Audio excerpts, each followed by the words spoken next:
So pain gives you passion, right? And when somebody's writing a grant, they're dealing with the pain. What's the pain point? There's a need that you want to fulfill, and you have to feel that pain in order to have that passion to fill the need. And so your passion needs to jump off the paper or the computer, however you're applying, because the reader has to feel the pain. So you need to be able to make that happen. That's major. From Evergreen Results, this is Built for Impact, a show about mission-minded entrepreneurs, founders, and leaders, and the stories behind the impact they're making.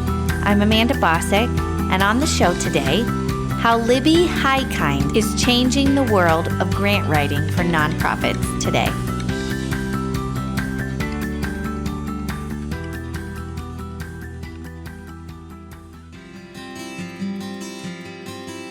Have you ever found yourself in a spot of needing a grant and not knowing where to start? I know we've got a lot of nonprofit leaders and organizations that listen to our show, and so grants is something that most every nonprofit is probably dealing with. Well, that's what led Libby Hikind to building the leading grant search engine for nonprofits today, GrantWatch.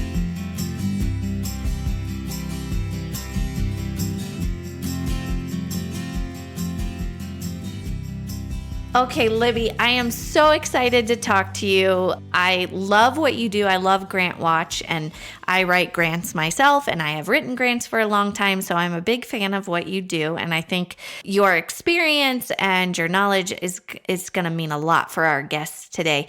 But we always start with a fun would you rather game. So I'm just going to ask you a few questions. Are you ready? Go ahead. All right. Would you rather be stuck on an island by yourself or with someone who talks nonstop? By myself. I'm with you. Ditto. Would you rather be a dog or be a cat? A dog. Because? You get lots and lots of love and you can give it back. That's true. That's true. And when I owned a dog, my dog always understood me, so I can see myself having empathy for others. Oh, that's so true. I'm a dog person too. Would you rather live in the jungle or live in the mountains? Live in the mountains. Ooh, good answer, because I live in the mountains. I would think less bugs. That's my thing. I guess it depends on which mountains you live in. Where I live, we don't have very many bugs, so that is definitely a plus. However, I've lived in the mountains before, like the Appalachians, and there's lots of bugs. So okay. It depends on the humidity where you're at. But here in Colorado, we don't have very many. So you'll have to come live in the mountains in Colorado. Okay. Which is also beautiful, by the way.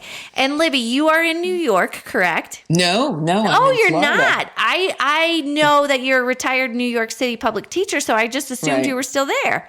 No, I actually moved down to Florida in 2010 to be near my parents. Okay. They were elderly, and I got to spend the last years of their lives with them, and very glad for that. And I was able to be a good daughter because I wasn't responsible for any children at that point. Mm-hmm. And that was great. I could just be responsible for my parents, and they were able to stay in their home till the end, which is great.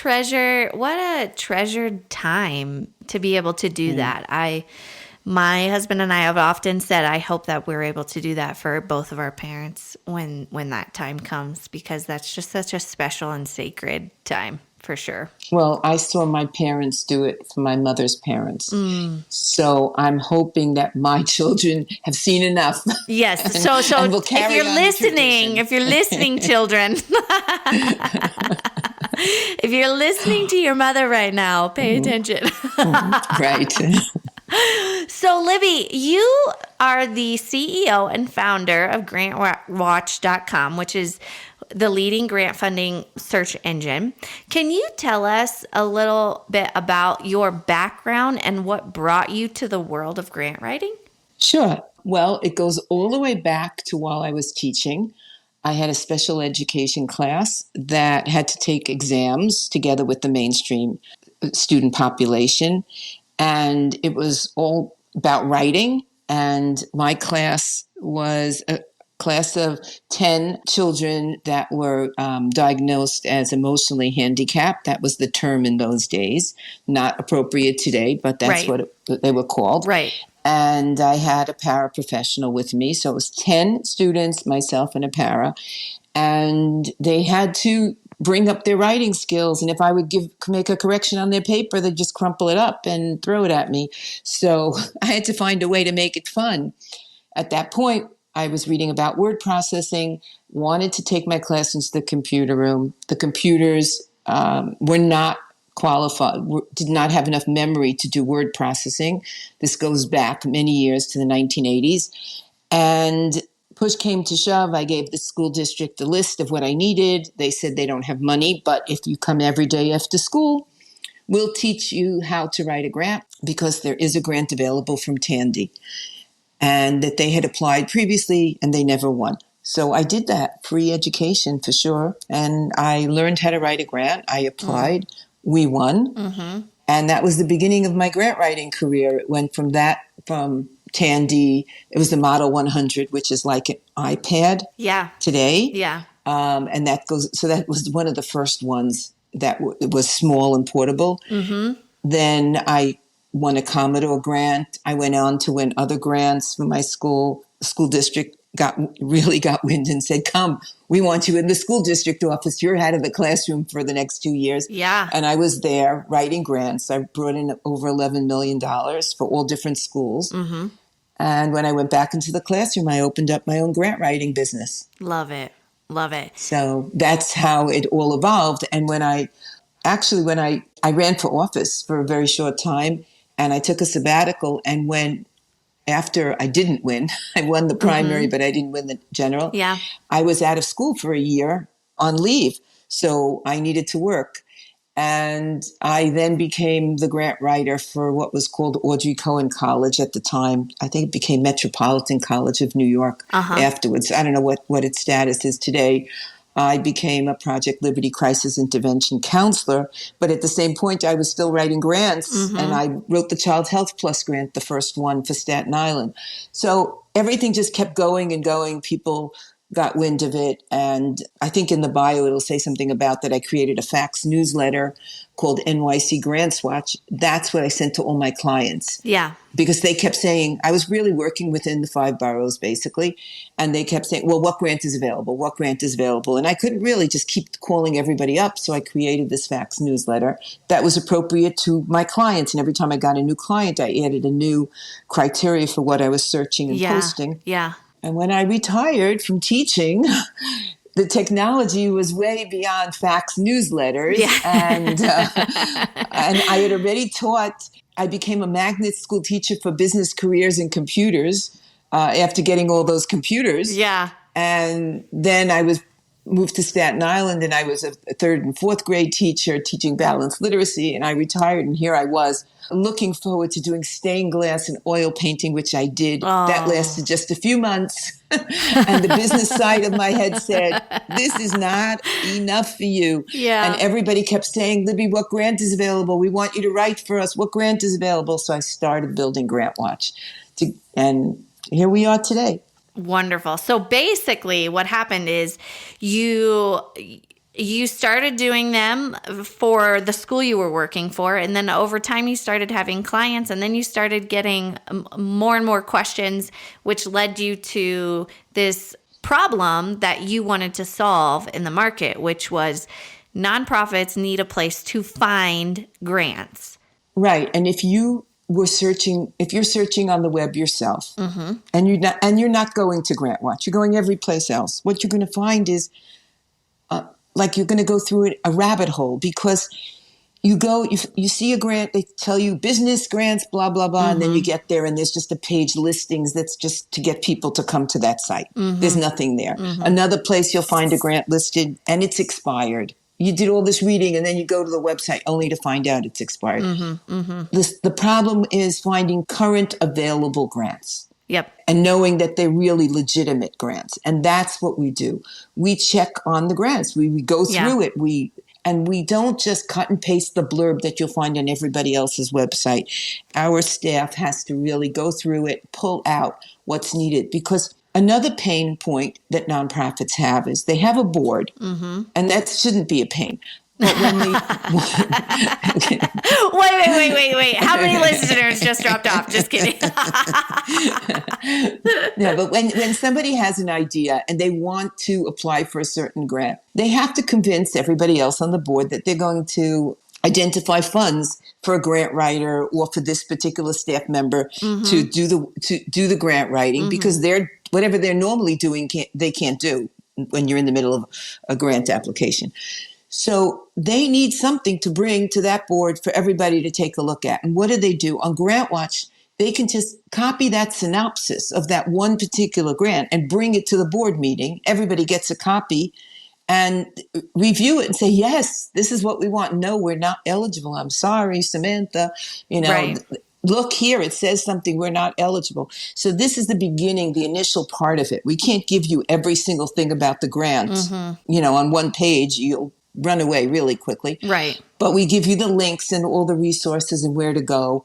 And if there's any particular addendums or something that we found, we'll upload it as well so that they have access to it. And so essentially you created a technology company. Kind of. But, you see, the thing is that if it was just an application, then like let's say you use Microsoft Word or Excel. So now you're putting everything in and you're getting everything out, right? With GrantWatch, you're logging in, you're able to search, and my staff puts up the grants, right? And they monitor what's been changed, and we archive every day. We add new grants every day. So it's more of an informational website, a newspaper, if you want to put it under that category. There really is nothing like us out there, because everybody, people work and they work very hard and then they're tired. They put up a website, they put up these grants and they're tired. We're not tired. We have our own systems. We're reviewing the grants constantly. We're checking if something was updated. We're always working.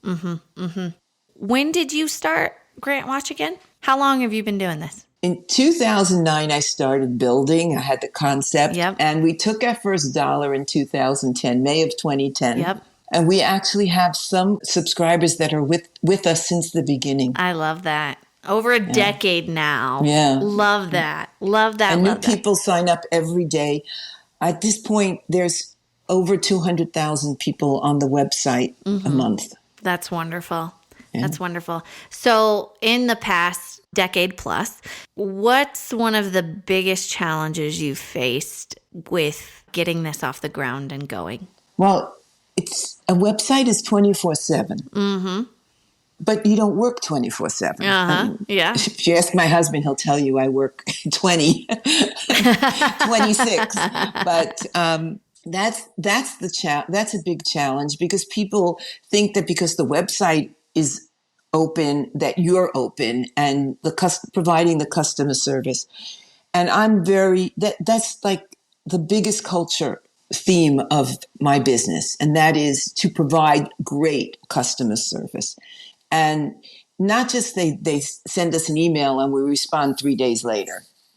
We have chats, phones, email, and everybody's working on that. So that's a big challenge, and we're always trying to find better ways to respond. And I don't believe in a call center kind of situation where, you just hire these people and they're answering the phones. And of course, everybody's getting frustrated with that. Right. Because who's calling us? Right. Executive directors of nonprofit organizations. Right. Principals, school district supervisors, hospital coordinators, grant writers. So I need to have my staff answering the calls. My staff that's constantly writing articles about grants and searching themselves. Those are the people that need to answer. So we do a lot of cross-training now. Originally, it was just myself answering all the calls, and my daughter and I, my middle child, Lonnie, we were posting all the grants ourselves. And then we just kept going and going and adding more. We started NYC, we added New York, we added all the tri-state. Then we went further and further through the United States. And of course, each time I have to add staff. Yeah. So I would say customer service is a big challenge for us, and we meet that challenge head on. Yep. And staffing. Yeah. That's always hard. People are wonderful and people are hard. Now, I love my staff. I really do. And I love staff that I feel are loyal to the company. That to me is the most important thing. And if somebody's going to be late, if they let us know. Now, we're totally remote since COVID. Right. And that allowed us to hire all across the United States. Yeah. And beyond. Do you plan to stay that way? I think we might, because I like my staff. And if somebody's in North Carolina, why would I want to cut them out? I want to keep them. Exactly. They've proven themselves. Yeah. So I want to continue as we are. And also some of my staff in Florida took on certain family responsibilities that if I bring them into the office, they'll no longer be able to do that. Right. So we've been this way since March of 2020. And I'm hoping we can keep it up. Wonderful. People are the most important thing. Right. What would you say your goal is for the future for GrantWatch? What do you aspire to? I aspire that every single nonprofit, just like they know they need to apply to the IRS for a 501c3, they should know that GrantWatch is out there and ready and willing to help them, and that we have the grants. Yeah. If you were to give 3 tips for nonprofits when writing grants, what would those be? Well, just like, you asked me what was my most difficult thing, right? So what's my pain? So pain gives you passion, right? And when somebody's writing a grant, they're dealing with a pain. What's the pain point? Right. There's a need that you want to fulfill. And you have to feel that pain in order to have that passion to fill the need. And so your passion needs to jump off the paper or the computer, however you're applying, because the reader has to feel the pain. Right. So you need to be able to make that happen. That's major. And then I would say follow directions, because those directions really they tell all about what you need to do. If you miss something, you're going to lose points. There are certain things that are deal breakers. And if you don't follow those directions, your application can go in the trash. Federal government, if they tell you 12-point font and you don't follow that, they're not reading it. Right. They tell you to single space or double space or bold your headings. Right. It's not happening. Yep. So you don't want to do all that work and then have that happen to you. And then I have my third, which is always one that I plan to teach, possibly even write a book about, which is PMF. So that's passion, maps, and folders. And the maps are all about the needs. That's all your documents. Yeah. All the stats for the community, all the newspaper articles, everything that shows that need really exists. That's your folder, rather. That's your folder. And the map is how you map out from the beginning to end needs, goals, objectives, activities, evaluation, budget. Is it replicable? Is it sustainable? Can you disseminate it? Yep. So if you can line that up, you have an application. Yep. Now, what do you recommend for places that don't feel like they have someone who can write a grant successfully or write a grant and be successful? What is your recommendation for them? 2. I have 2 recommendations. 1, don't sweat it. Apply for your first grant, no matter what. Apply for your first grant. Make it a small one. Get your feet wet. Yeah. Yeah, because that's going to get you to gather all your documentation. That's going to get you to have your folder ready. Yep. And the second grant, if you're successful, go on. Just like I was. I was successful. I became a grant writer. Nobody knows what the hidden talents are. Right. Somebody that sells cars is successful because they sell with words, right? Verbal, eye contact words. A grant writer is selling what the organization wants to do with words. Right. You may be great at it. If you're not, nothing lost because you've gained a lot. Right.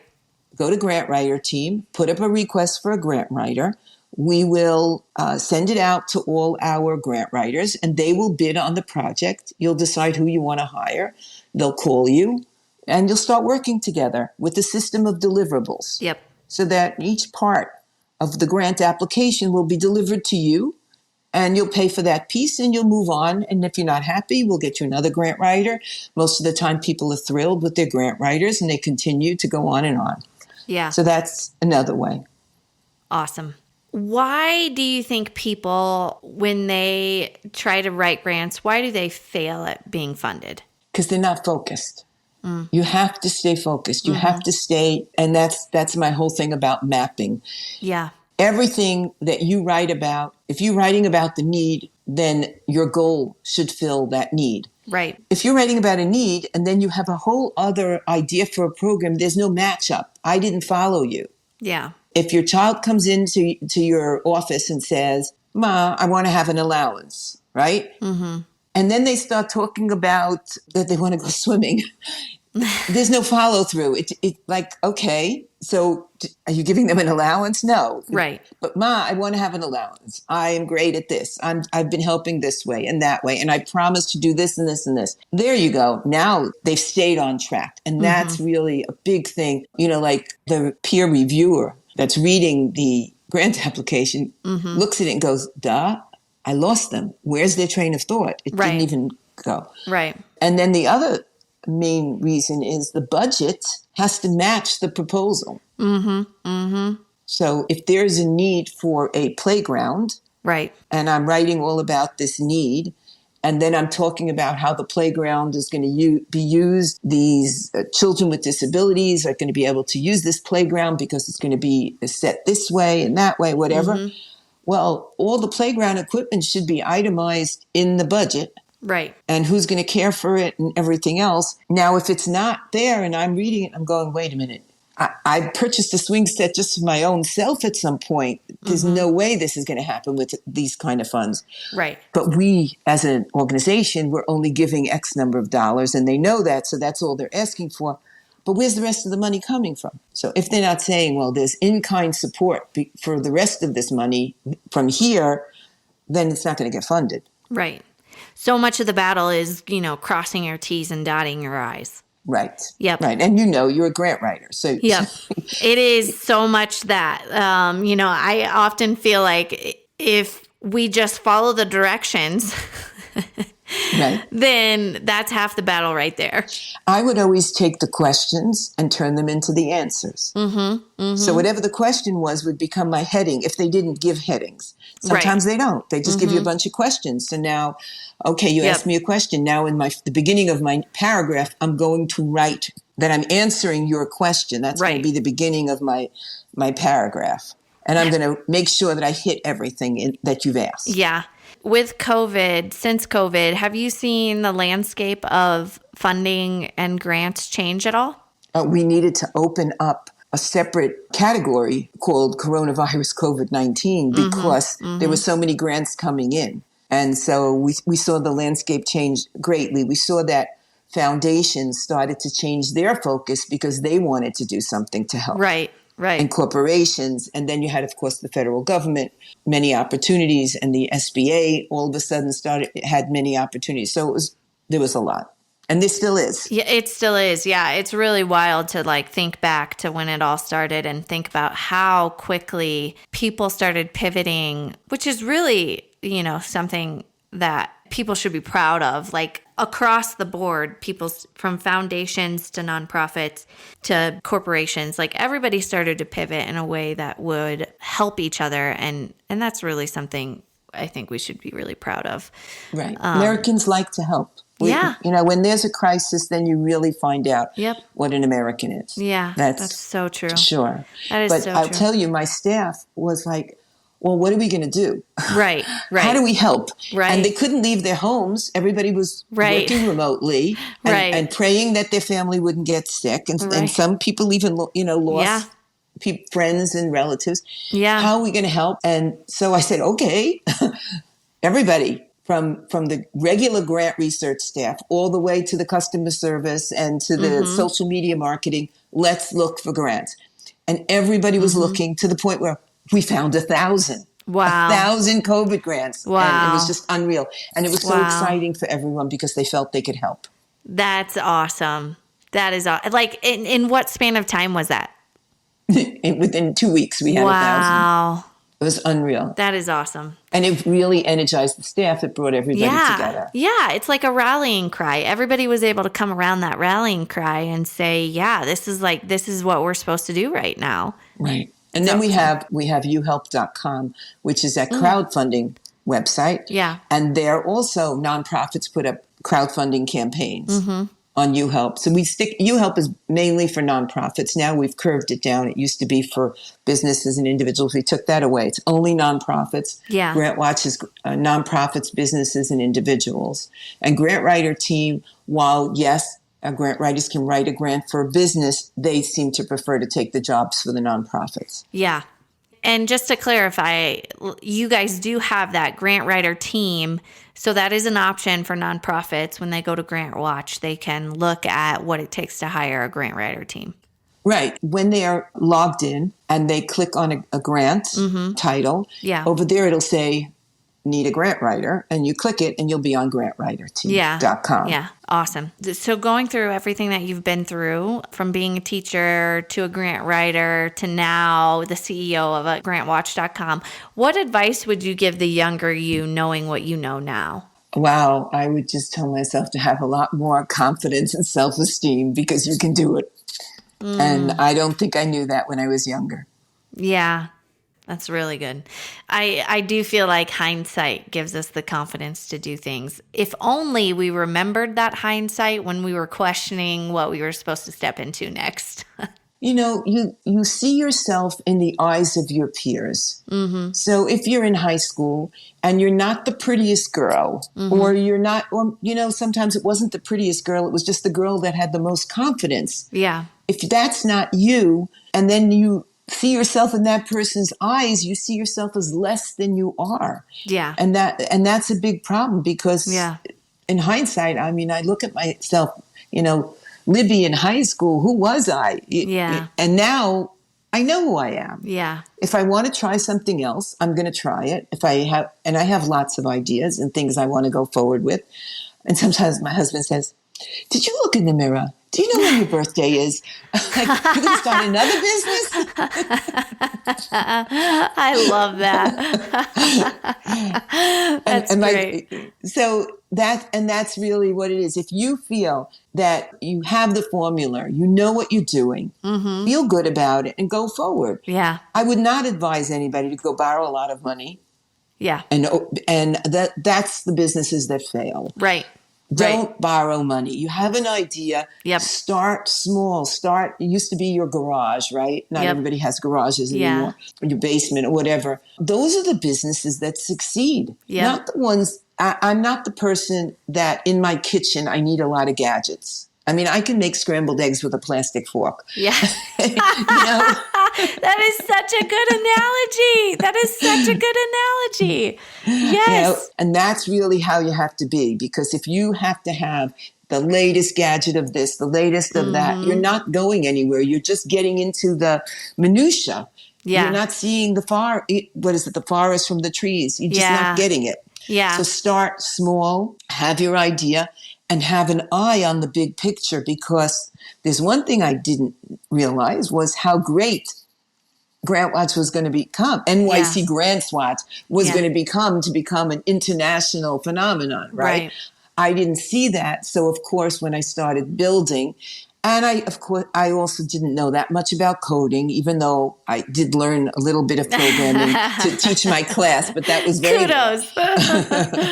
So my original website had a lot. We called them spaghetti strings of code that we had to redo, but we had the concept. Yeah.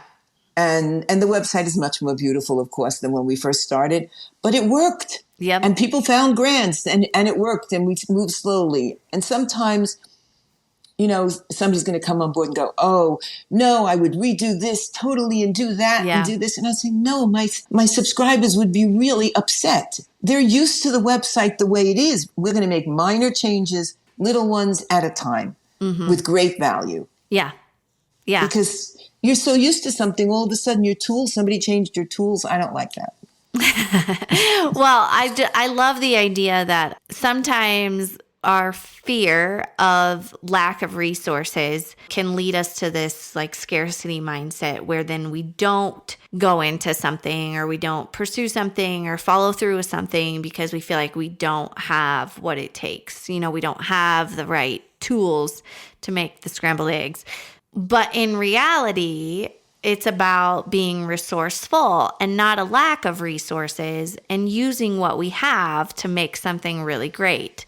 Right. And I think that so many of us could do so much if we would just, think about what do I have and how can I use those resources to get me to XYZ. And at this time, I have grandchildren that are getting ready to think about their careers. Mm-hmm. So, of course, there's a lot out there, and there's a lot that they don't know. Yeah. But my advice to them is always, but what do you like? Right. What do you know, and what do you like? Yep. Let's start there, because everything is open to you now. Yeah. You don't have to sit in a class in college. You can sit at home on your computer. Yeah. So that distance isn't in your way anymore, right? Mm-hmm. Finances aren't necessarily in your way because they're giving all sorts of incentives right now. There's a lot out there. Right. So let's go for it. And that's the way to go and to look at it. And like when you ask me, would I rather be in a jungle or on a mountain, right? So I'm thinking on that mountain, wow, you know what? I won't have internet necessarily, but I will be able to write my book and use Word. I will have perspective. Yes. So, that's so beautiful. And that's so true. So let's say, Libby, if you were to change anything, what would it be? I would find someone that could free up a great deal of my time.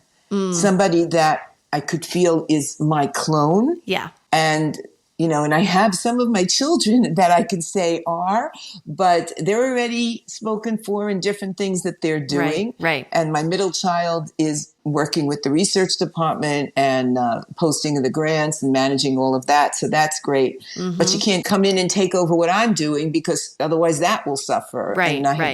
And I have another child that's does a lot of writing. And we have staff, so I don't want you to think this is just family. Right. We have a lot of staff. That's okay. It's okay if it is just family. No, we really do have a lot of staff.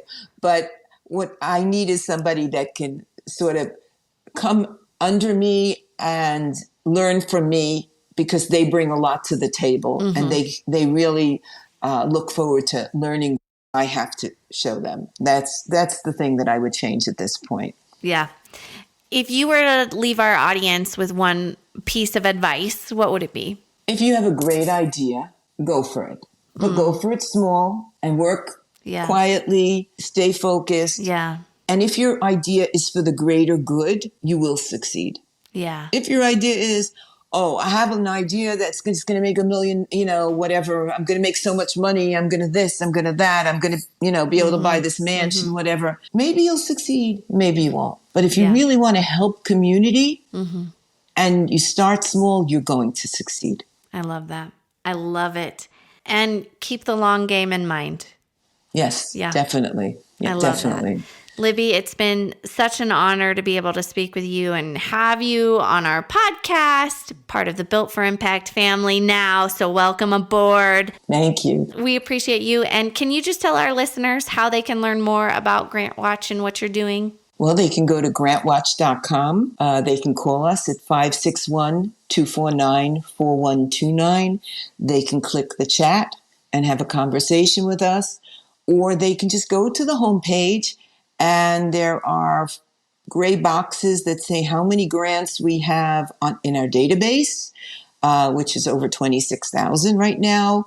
We're a little under 7,000 grant applications that are currently available. They can click that box, and then they'll be able to choose based on recipient, nonprofit, small business, or individual. And then they can pick their location, they can pick their category, and they can start searching. Awesome. Thank you so much, Libby. Thank you. That's Libby Hikind from GrantWatch. If you want to learn more about GrantWatch, go to GrantWatch.com. If you want to hear more stories of incredible people, organizations, and impact, you can hear all of our past interviews at evergreenresults.com/built-for-impact or wherever you get your podcasts. This episode is brought to you by Evergreen Results, a full-service marketing agency that helps purpose-driven organizations scale and sustain impact. You can find us on the web at evergreenresults.com. Thank you so much for listening. Stay inspired, and I'll see you right back here in 2 weeks.